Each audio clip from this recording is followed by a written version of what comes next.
Arkadaşlar selam. Bugün sizlere Avatar 2 için neden yeni bir kumanda aldım ve ilk manuel uçuşum için nasıl hazırlandım bunları anlatacağım. Neden satın aldım? Şimdi ilk videoyu, inceleme videosunu izleyenler bilecektir. Orada bu kumandayla çektiğim görüntüleri koyup yeni bir kumanda almak ihtiyaç mı değil mi siz karar verin demiştim. Görüntülere baktığınızda gerçekten hissiyat inanılmaz. O aletle de çok güzel görüntüler çekebiliyorsunuz. Hatta diğer videomdaki düşüncem tamamen değişti.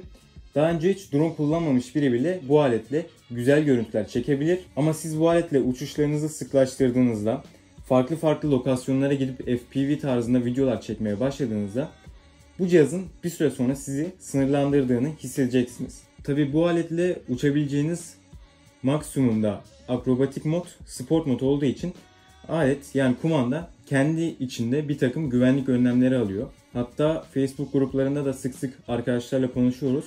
Özellikle dive yapmak istediğiniz zaman aklınızdaki açıya hiçbir zaman uymadığını hissedeceksiniz. Bu dive'deki açıyı daha da arttırmak istediğinizde motion controller bir yere kadar eğimi arttırıyor. Ondan sonrasında herhangi bir ön takla durumu yaşanmaması için bu eğimi sabitliyor. Daha sonrasında siz kontrolcüyü ne kadar aşağıda ittirirseniz, aşağı doğru doğrultsanız da eğimi sabit tutuyor. Daha fazla eğim yaratmıyor. Ekrana bir görüntü koyacağım tam şu an.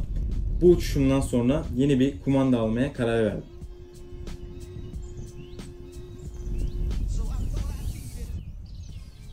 Ki zaten aslına bakarsanız FPV'nin anlamı manuel moddur. Şunu da söyleyeyim. Bu kumandayı alıp manuel modda uçmayacaksınız. Normal ya da sport modda uçacaksanız hiçbir anlamı yok. Almayın derim. Yani ihtiyacınız yok. Çünkü normal ya da sport modda uçtuğunuzda herhangi bir Mavic'ten farkı kalmıyor.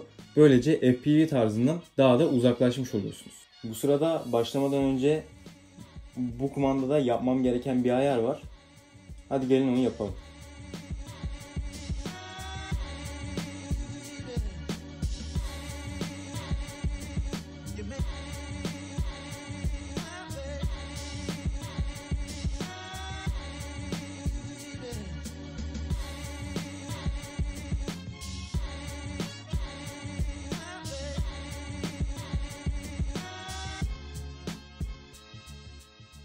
Drone'la sahaya çıkmadan kesinlikle simülatörde antrenman yapmalısınız. Ben simülatör olarak Ancrash kullandım. RC3 ile kusursuz çalışıyor. Bana önerilen diğer simülatörlere bakarsak, hatta en çok önerilen Liftoff'a bakarsak, neden Liftoff kullanmadın derseniz, açıkçası orada biraz cimrilik yaptım arkadaşlar. Herhalde yanlış hatırlamıyorsam 12-13 dolarlık bir fark vardı arasında.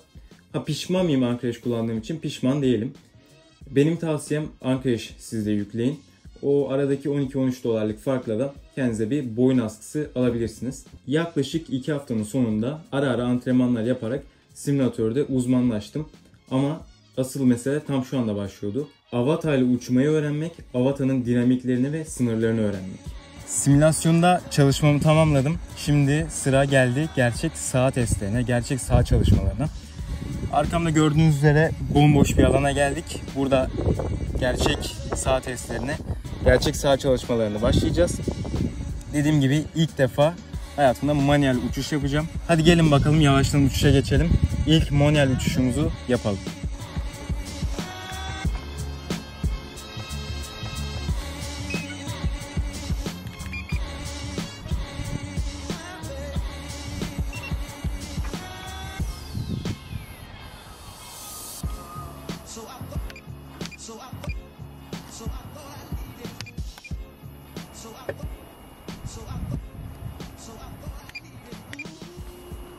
Bu manuel mod niye olmaz ki ben anlamadım ya. İlk başta manuel moda geçmeyi beceremedim. Kumanda üzerindeki mekanik tuşlarla manuel modu seçtiğimde direkt olarak manuel moda geçebileceğimi düşünüyordum. Sonradan aklımıza geldi. Eğer manuel moda ilk defa geçecekseniz gözlükten ayarlamanız gereken bir takım ayarlar var. Bunu yapmazsanız manuel moda geçemiyorsunuz arkadaşlar. Onu da şimdi ekrana koyacağım. Bu ayarları dikkatli izleyin.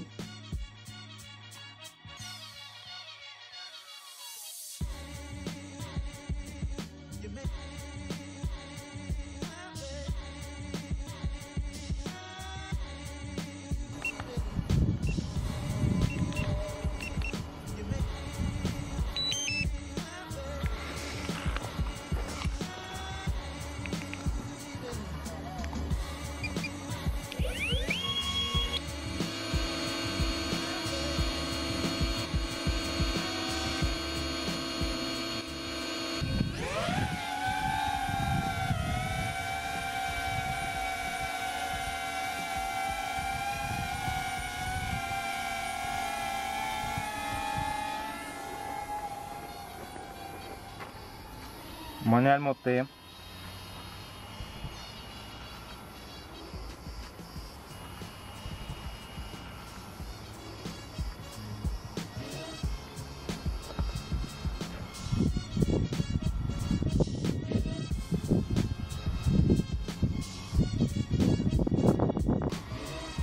Yani simülatöre göre bir tık sert kontroller.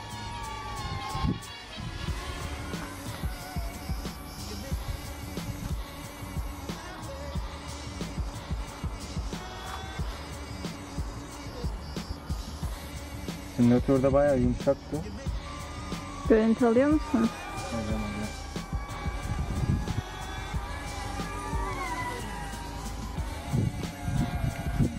Dur şunu bir indireyim.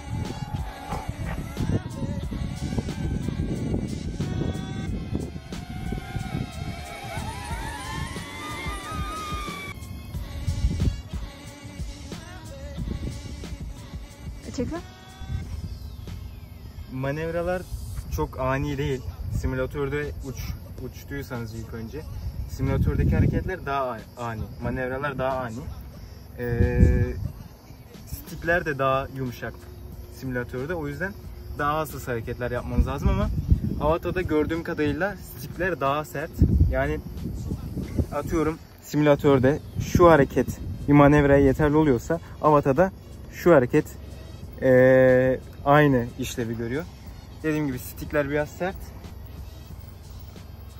Şu start stop tuşuna güvenmeyin. Panik butonu olarak kullanılacak bir şey değilmiş. Benim anladığım kadarıyla. Panik butonunuz şu olacak. Buradan şu haldeyken S'yi alabilirsiniz. Bu şekilde kontrollü Mavic tarzına geri dönebilirsiniz. Ama bu tuş bende çalışmadı. Neden bilmiyorum, ben anlamadım. O yüzden panik butonu şeklinde kullanılmaz.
Bir ara kontrolü kaybettiğim gibi oldu. Start stop tuşuna bastım. Devamı bende yok. Şimdi o görüntüleri alacağız. Orada cihaz nasıl bir şey aldı merak ediyorum. Çünkü irtifam da düşüktü. Cihaz orada nasıl bir güvenlik önlemi aldı bilmiyorum. Cihazın üstünde de bir hasar yok. Herhangi bir touch and go durumu da olmamış. Yerle temas yok. O yüzden bir bakacağım, görüntüleri bir kontrol edeceğim. Bekle. Bakalım ne oldu o anda. Burada falan olması lazım. Buradan sonra basketbol sahasını göreceğim. Burada şöyle bir şey yaşanmış. Burada artık return to home yapmaya başlıyor. Return to home'u iptal edip kendim geldim. Ama birazcık sürüklenmiş. Yani muhtemelen ağaç bir tık daha yakın olsa orada ilk kaza gerçekleşecekti. Yine de sonuçta kontrolüm dışı olan bir şey tamamen. O yüzden güvenlik önlemi olarak beni kazadan kurtardı mı? Kurtardı. O yüzden yani mutlu oldum. Beğendiğimi söyleyebilirim. Burada ufak çaplı bir stres yaşadık. Simülatör dinamiklerine çok da alışmamak lazım. Bunu da bir kere daha tecrübe etmiş oldum. Simülatörle aynı hareketi yaptığımda çok rahat bir şekilde toparlayabilirken Avata'da maalesef bunu söyleyemiyorum. Benim oradaki şansım görüntü gittiği an Return to Home tuşuna bastım.